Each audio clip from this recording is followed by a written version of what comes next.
নমস্কার সকল চাকরি প্রার্থীদেরকে প্রত্যেকে জানাচ্ছি স্বাগতম তোমাদের ইউটিউব চ্যানেল ডব্লিউবি জব রিপোর্টে।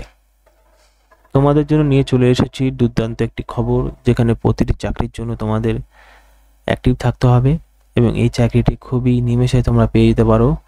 কি চাকরি তোমরা দেখতে পাচ্ছ, আমরা একটি ওয়েবসাইটে চলে এসেছি, ইন্ডিয়ান হোমগার্ড।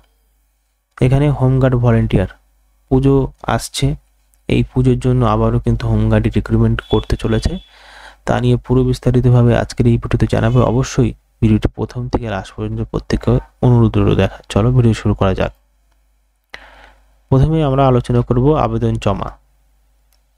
স্থানীয় পুলিশ স্টেশনে অফলাইনে আবেদন ফর্ম ও প্রয়োজনীয় ডকুমেন্ট জমা দিতে হবে। ডকুমেন্টে কি কি থাকবে? আধার কার্ড, ভোটার আইডি, অষ্টম পাসের সার্টিফিকেট, ব্যাংক পাসবুকের জেরক্স এবং 2টো পাসপোর্ট সাইজের ফটো। তারপরে পুলিশ কর্তৃপক্ষ আপনার ডকুমেন্ট এবং শারীরিক সুস্বাস্থ্যতা, উচ্চতা, ওজন, সাধারণ স্বাস্থ্য পরীক্ষা করবে। পুলিশরাই তোমাদের এই সমস্ত পরীক্ষা করবে। প্রশিক্ষণ নির্বাচিত প্রার্থীদের যাদের রিক্রুটমেন্ট করা হবে 3 দিনের বেসিক ট্রেনিং হবে, ভিন্ন নিয়ন্ত্রণ, প্রাথমিক চিকিৎসা ইত্যাদি দেওয়া হবে। প্রশিক্ষণ শেষে সব ক্যান্ডিডেটকেই 10 দিনের কাজে নিযুক্ত করা হবে। কোনো লিখিত পরীক্ষা বা ইন্টারভিউ নেই। গুরুত্বপূর্ণ তথ্য, শুধুমাত্র শারীরিক ও মানসিকভাবে ফিট প্রার্থীদের নির্বাচন করা হবে। ঠিক আছে, এবার কিভাবে অ্যাপ্লিকেশন করতে হয় সেটা নিয়ে পুরো বিস্তারিতভাবে জেনে নিই। আবেদন করার জন্য A4 সাইজের হাতে লেখা আবেদন লিখতে হবে, যেটা প্রযোজ্য থানার অফিসারের নাম বা লিখতে হবে আপনার স্থানীয় পুলিশ স্টেশনের নাম, জেলা লিখে পশ্চিমবঙ্গ লিখতে হবে এবং বিষয়টা লিখতে হবে ডব্লিউবি হোমগার্ড ভলান্টিয়ার পদে আবেদন। তো এইভাবে লিখতে হবে। আমি আপনার নাম লিখবেন, বয়স লিখবেন, ঠিকানা লিখবেন এবং ডব্লিউবি হোমগার্ড ভলান্টিয়ার পদে আবেদন করছি। আমার শিক্ষাগত যোগ্যতা আপনি যেটা দিতে পারেন এবং শারীরিক মানসিকভাবে সুস্থ, এটা লিখে ধন্যবাদ অন্তে আপনার নাম লিখে দেবেন। এটা রয়েছে হলো বাংলায় আবেদন করার ফর্ম ফিল আপ, আমি ইংলিশেও দিয়ে দেবো। তারপরে এটা লেখার পরে বিষয়টা হলো প্রয়োজনীয় শিক্ষাগত যোগ্যতা অষ্টম শ্রেণী পাস লাগবে, যে কোনো স্বীকৃত স্কুল বা বোর্ড থেকেই হবে এবং উচ্চতর শিক্ষা যেরকম মাধ্যমিক, উচ্চ মাধ্যমিক ডিগ্রি থাকলে ভালো, তবে এটি বাধ্যতামূলক নয়। যে উচ্চতম শিক্ষা হওয়া দরকার সেটা কোনো বাধ্যতামূলক নয়। মার্কশিট বা সনদের ফটোকপি আবেদনের সময় জমা দিতে হবে, ঠিক আছে, প্রমাণিতভাবে। এবং গুরুত্বপূর্ণ তথ্য, যারা আবেদন করবে তাদের বয়স 18 থেকে 40 বছর। SC ST OBC প্রার্থীদের জন্য সরকারি নিয়ম অনুযায়ী বয়সের ছাড় দেওয়া হবে। শারীরিক ও মানসিক সুস্থ থাকতে হবে, কোনো অপরাধমূলক রেকর্ড থাকলে আবেদন করা যাবে না।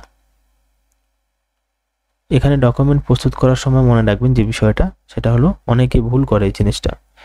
অষ্টম পাসের জেরক্সের ফটোকপি সহজলভ্য না হলে স্কুল থেকে একটি বয়স বা শিক্ষাগত যোগ্যতার সার্টিফিকেট সংগ্রহ করুন, ঠিক আছে, যদি ফটোকপি না থাকে। ঠিক আছে, বয়স বা শিক্ষাগত যোগ্যতার সার্টিফিকেট নিয়ে আসুন।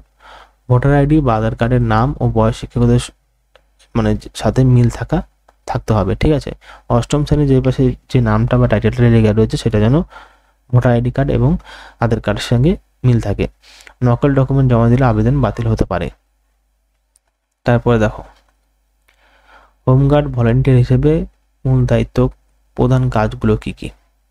এখানে ক্রাউড ম্যানেজমেন্ট, দুর্গাপুজো, মেলা, রাজনৈতিক সমাবেশ বা অন্যান্য গণজমায়েতে জনসাধারণকে নিয়ন্ত্রণ সহায়তা করা, পুলিশের সাথে আইন শৃঙ্খলা বজায় রাখা।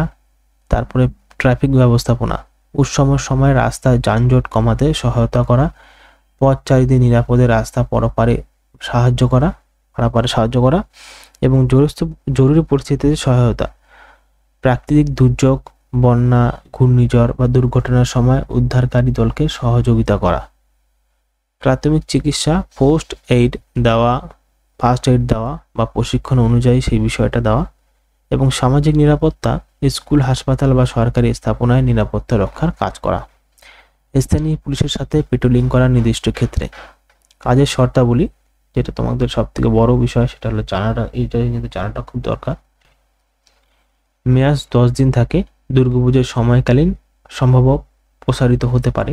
অনেক ক্ষেত্রে অনেক কমিশনার আন্ডারে 6 মাস কাজ হয়, কিন্তু নর্মালি 10 দিনের জন্য দুর্গাপূজার জন্য কাজ হয়, ঠিক আছে। সময়সূচি 8টা-10টা ঘন্টা, মানে 8 থেকে 10 ঘন্টা দিনে শিফট ভিত্তিক হতে পারে, মানে ডে, মর্নিং, নাইট। এবার আপনার নিজস্ব জেলার মধ্যে কোনো নির্দিষ্ট স্থানে নিয়োগ দেওয়া হবে, ঠিক আছে। সুবিধা ও পারিশ্রমিক: বেতন 626 টাকা দিনে, 10 দিনের জন্য মোট 6260 টাকা হয়, কিন্তু যাদের 6 মাসের জন্য রিক্রুটমেন্টটা করা হয় তাদের বেতনটাই আলাদা এবং তাদেরকে 6 মাস পরেই বেতন দেওয়া হয়। প্রশিক্ষণ: 3 দিনের বিনামূল্যে প্রশিক্ষণ। কি প্রশিক্ষণ দেওয়া হয়? ভিন নিয়ন্ত্রণ, ফার্স্ট এইড ইত্যাদি। অভিজ্ঞতা: সরকারি কাজের অভিজ্ঞতা এবং সার্টিফিকেট পাওয়া যাবে ভবিষ্যতে চাকরির জন্য সহায়ক। মানে এটা পাওয়া যেতে পারে, নাও পাওয়া যেতে, যদি ভালো কাজ করো তোমাকে কিন্তু একটা সার্টিফিকেট দেবে। ইউনিফর্ম: কাজের সময় নিজস্ব ইউনিফর্ম, ক্যাপ, ব্যান্ড দেওয়া হতে পারে। দায়িত্ব: পুলিশ অধিনায়কের নির্দেশনা মেনে চলতে হবে, ঠিক আছে। নিয়মভঙ্গের শাস্তি: অসদাচরণ বা শৃঙ্খলা ভঙ্গ করলে তৎক্ষণিক বরখাস্ত করা হবে। এবার দেখুন, মনে রাখবেন যে বিষয়টা, সেটা হলো এটি একটি অস্থায়ী 10 দিনের চুক্তিভিত্তিক কাজ, স্থায়ী চাকরি নয়। কাজের সময় আইডি কার্ড সঙ্গে রাখা বাধ্যতামূলক। আপনার স্থানীয় পুলিশ স্টেশন বা অফিসিয়াল নোটিফিকেশন থেকে আপনি এই বিষয়টা জানতে পারবেন, ঠিক আছে। তারপরে সহজ পদ্ধতি আমি বলে দিচ্ছি। আপনার এলাকার নিকটতম থানা, পুলিশ স্টেশন এখানে নিয়োগ করতে চলেছে, ঠিক আছে। A4 সাইজের আবেদন ফর্ম আপনাদেরকে নিতে হবে, ঠিক আছে। দেখুন, অফিসিয়াল ওয়েবসাইট থেকে পেয়ে যাবেন ফর্ম। তাছাড়া আপনি থানা থেকে সংগ্রহ করতে পারবেন, ঠিক আছে। আবেদন করার জন্য একটি কালো বা নীল বল পেন দিয়ে আবেদন করবেন। সমস্ত প্রয়োজনীয় ডকুমেন্টের ফটোকপি দিতে হবে, যেরকম আধার কার্ড, ভোটার আইডি কার্ড ইত্যাদি দিতে হবে, এবং 2টো পাসপোর্ট সাইজের ছবি দিতে হবে। কোনো অ্যাপ্লিকেশন ফি দিতে হবে না। ফর্ম নেওয়ার সময় আপনার স্থানীয় থানার হেল্পলাইন নম্বরে জেনে নিন কোনো সমস্যা হলে যোগাযোগ করার জন্য, ঠিক আছে। তো এটা আপনার যোগাযোগ করতে হবে না, আপনি চাইলে অনেক ভিডিও পেয়ে যাবেন ইউটিউবে, সেখান থেকে আপনি অ্যাপ্লিকেশন করতে পারবেন।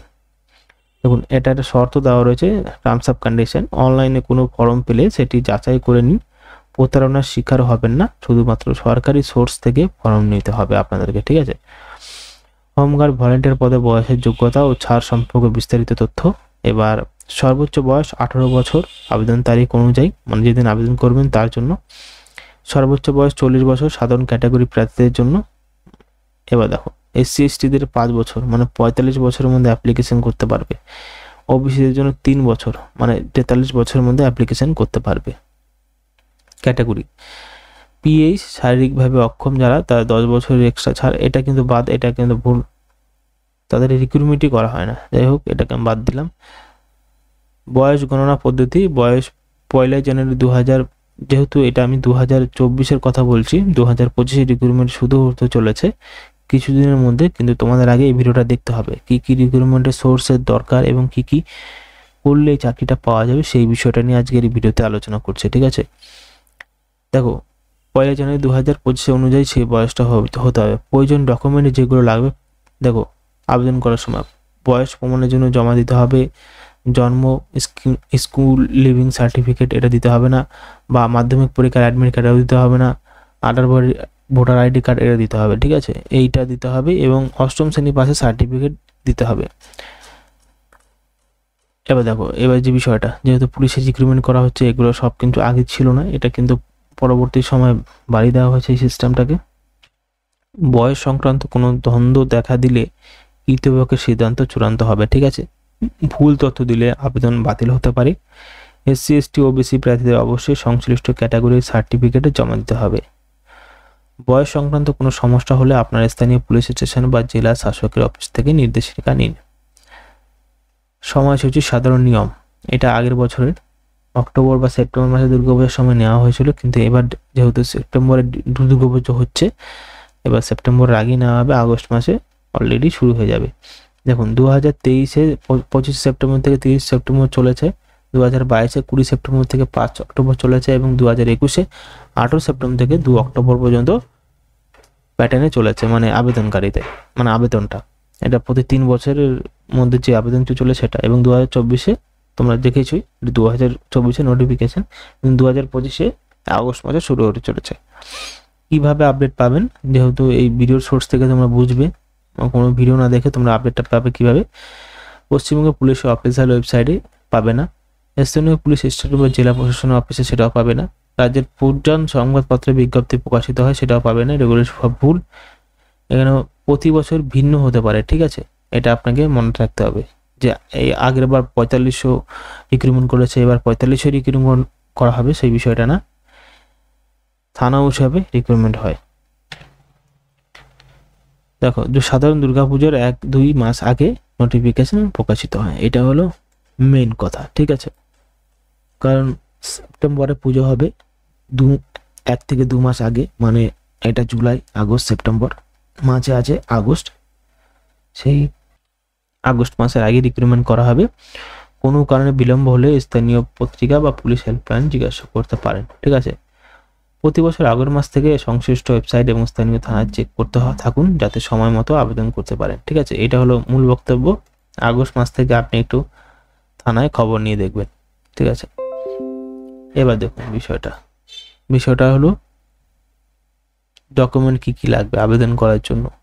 সমস্ত জেরক্স, আধার কার্ড, ভোটার আইডি কার্ড, অষ্টম পাসের মার্কশিট এবং জেরক্স, ব্যাংক পাসবুকের প্রথম পৃষ্ঠার জেরক্স, 2টো পাসপোর্ট সাইজের ছবি, পিছনে নাম লিখে দিন, মানে এই ছবির পিছনে নাম লিখতেই হবে, ঠিক আছে। আবেদন জমা দিতে হবে, সেটা আগের বছরে যাই হোক। নির্বাচিত প্রার্থী তালিকা স্থানীয় থানা বা জেলা পুলিশ ওয়েবসাইটে প্রকাশ করা হবে, এটা ভুল। গুরুত্বপূর্ণ টিপস যেটা তোমাদের জানতে হবে, ফর্মে কোনো ভুল তথ্য দেবেন না, তাৎক্ষণিকভাবে বাতিল হতে পারে। মোবাইল নম্বর সঠিক লিখুন, নির্বাচন সংক্রান্ত তথ্য এটির মাধ্যমে জানানো হতে পারে। অফলাইনে শুধু আবেদন গ্রহণযোগ্য, অনলাইনে কোনো অপশন নেই। আপনার এলাকায় পুলিশ হেল্পলাইন নম্বর বা থানায় দায়িত্বশীল অফিসিয়ালের সাথে যোগাযোগ করতে পারেন, ঠিক আছে। সাধারণ নিয়ম, এখানে নিয়মগুলো একটু দেখে নিই। নিয়মগুলো এখানে দেখুন, বেতন কাঠামো, যে বেতনের কথাটা বলা হয়েছিল সেই বেতন কাঠামোটা বলছি এখানে। দৈনিক মজুরি 626 টাকা প্রতিদিন দেওয়া হয়, মোট বেতন 6260 টাকা। ব্যাংক অ্যাকাউন্টে ডাইরেক্ট ট্রান্সফার হয়, ডেবিটের মাধ্যমে, ডিবিটি মাধ্যমে। অতিরিক্ত সুবিধা কি, বিনামূল্যে ইউনিফর্ম, ক্যাপ, আইডি কার্ড দেওয়া হয়। 3 দিনের প্রশিক্ষণকালীন থাকা খাওয়ার ব্যবস্থাও কিছু ক্ষেত্রে থাকে এবং কিছু ক্ষেত্রে থাকে না, অনেক থানায় থাকে, অনেক থানায় থাকে না। চুক্তি শেষে কাজের সার্টিফিকেট, ভবিষ্যতে চাকরির জন্য সহায়ক, মানে একটা সার্টিফিকেট দেওয়া হয় যে ভালো কাজ করে, রিওয়ার্ড দেওয়া হয়। বেতন শুধুমাত্র 10 দিনের কাজ পূরণ করলে প্রদান করা হবে, অনুপস্থিত বা কাজের অবহেলা করলে কাটা যেতে পারে, ঠিক আছে। ট্যাক্স, যেহেতু এটি একটি অস্থায়ী চাকরি তাই টিডিএস কাটা হয় না, ঠিক আছে।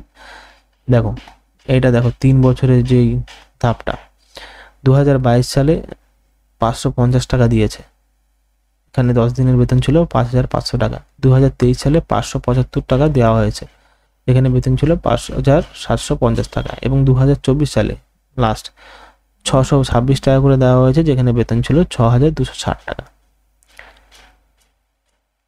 এটি একটি অস্থায়ী চুক্তিভিত্তিক কাজ, তাই স্থায়ী চাকরির মতো পেনশন বা অন্যান্য সুবিধা প্রযোজ্য নয়। বেতন কোনো ভাতা, এইচআরএটি ইত্যাদি অন্তর্ভুক্ত করে না। প্রশিক্ষণকালীন সময় আলাদা ভাতা দেওয়া হয় না। আপনার স্থানীয় পুলিশ স্টেশনে আপনি যোগাযোগ করে সম্পূর্ণ বিষয়টা জানতে পারেন, কিন্তু এই দিকে আর বিষয় কিছু নেই, এটাই ফুল বিষয়। আপনাকে কি কি শর্ত পূরণ দেখতে পাচ্ছেন এখানে, কি বিষয়টা, বয়স 18 থেকে 40 বছর হতে হবে, ঠিক আছে। অষ্টম শ্রেণী পাস করতে হবে, শারীরিক ও মানসিক সুস্থ থাকতে হবে, ডকুমেন্ট A4 সাইজের রাখতে হবে, আধার কার্ড, ভোটার আইডি, শিক্ষাগত জেরক্স কপি রাখতে হবে, 2টো পাসপোর্ট সাইজের ছবি রাখতে হবে, ব্যাংক পাসবুক ফটোকপি দিতে হবে। নির্বাচনের প্রক্রিয়া, কোনো লিখিত পরীক্ষা নেই, ঠিক আছে, কোনো ইন্টারভিউ নয়। নির্বাচন হবে নীলমেরিকের ভিত্তিতে, ডকুমেন্ট যাচাই হবে, শারীরিক সক্ষমতা, সাধারণ স্বাস্থ্য পরীক্ষা হবে, আবেদন সময়সীমার মধ্যে জমা দিতে হবে, ঠিক আছে। প্রশিক্ষণ, নির্বাচন পদ্ধতিতে 3 দিনের বাধ্যতামূলক প্রশিক্ষণ দেওয়া হবে। প্রশিক্ষণে যা শেখানো হবে সেটা হলো ভিন নিয়ন্ত্রণ, প্রাথমিক চিকিৎসা, দুর্যোগ ব্যবস্থাপনা। প্রশিক্ষণ সফলভাবে শেষ করলে 10 দিনের কাজের জন্য নিযুক্তি পত্র দেওয়া হবে, ঠিক আছে। কাজের স্থান, আপনার নিজস্ব জেলার মধ্যে সমস্ত এলাকার যে থানা রিক্রুটমেন্ট করা হয় সমস্ত থানায়। আবেদনের প্রথম দিনে জমা দিতে হবে, ঠিক আছে। সমস্ত ডকুমেন্ট সঠিকভাবে প্রস্তুত করতে হবে। স্থানীয় পুলিশ স্টেশনে সরাসরি যোগাযোগ করতে পারবেন। নির্বাচন প্রক্রিয়া হবে প্রার্থীদের নাম স্থানীয় থানার নোটিশ বোর্ডে প্রকাশ করা হবে। ঠিক আছে, নির্বাচিত হলে আপনাকে SMS বা ফোন করে জানিয়ে দেওয়া হবে এবং এটি একটি অস্থায়ী 10 দিনের জন্য কাজ। বেশি সংখ্যক আবেদনকারী হলে ফার্স্ট কাম ফার্স্ট সার্ভ ভিত্তিতে নির্বাচন করা হতে পারে। ঠিক আছে, এটা হলো বড় বিষয়, ফার্স্ট কাম ফার্স্ট সার্ভ, তাড়াতাড়ি করে রিক্রুটমেন্ট করে দেবে যদি বেশি শূন্য পদ হয়। মোট 3 জনের জন্য প্রশিক্ষণ হবে, সকাল 9টা থেকে 5টা পর্যন্ত হতে পারে। ঠিক আছে, এই রয়েছে বিষয়। প্রশিক্ষণ বিবরণ, ভিন নিয়ন্ত্রণ, কি প্রশিক্ষণ দেওয়া হবে দেখো। কিভাবে বড় সমাবেশ বা উৎসব শৃঙ্খলা বজায় রাখতে হবে, প্রাথমিক চিকিৎসার জন্য হৃদরোগ, রক্তপাত, পোড়া ইত্যাদির ফার্স্ট এইড, এইগুলো সব এই বছর নিযুক্ত করা হয়েছে। আপৎকালীন যোগাযোগ, ওয়াকিটাকি ব্যবহার করা, জরুরি সংকেত প্রেরণ করা, তারপর আইনি জ্ঞান, সাধারণ আইন ও নাগরিকত্বের অধিকার সম্পর্কে ধারণ করা, শারীরিক কসরত, মৌলিক ড্রিল এবং শারীরিক ব্যায়ামও দেখানো। প্রশিক্ষণ পদ্ধতি, হাতে কলমে প্রশিক্ষণ 70%, আর্থিক ক্লাস 30% এবং মক ড্রিল, জরুরি পরিস্থিতি সিমুলেশন। ঠিক আছে, কোনো লিখিত পরীক্ষা নেই, ব্যবহারিক দক্ষতা যাচাই করা হবে। সকল প্রার্থী সাধারণ প্রশিক্ষণ পাস করলে রিক্রুটমেন্ট করা হবে। বিনামূল্যে ইউনিফর্ম, ক্যাব ব্যাচ দেওয়া হবে, মাধ্যমিক ভোজন কিছু ক্ষেত্রে দেওয়া হবে এবং যাতায়াত ভাড়াও স্থানীয় নীতিভেদ দিতেও পারে, নাও দিতে পারে। ঠিক আছে, তো এই রয়েছে পুরো নোটিশটা। ঠিক আছে, আপনারা যদি অ্যাপ্লিকেশন করতে চান তাহলে অবশ্যই এই মাসে আপনাদেরকে মানে আগস্ট মাস থেকে আপনাকে থানায় গিয়ে কন্ট্যাক্ট করতে হবে। আরও যদি বিষয় জানার ইচ্ছা থাকে তাহলে আপনাদেরকে পুরো বিস্তারিতভাবে জানাবো, কিন্তু আমি ভিডিওতে পুরো A to Z আমি আপনাদেরকে বলে দিয়েছি। ধন্যবাদ।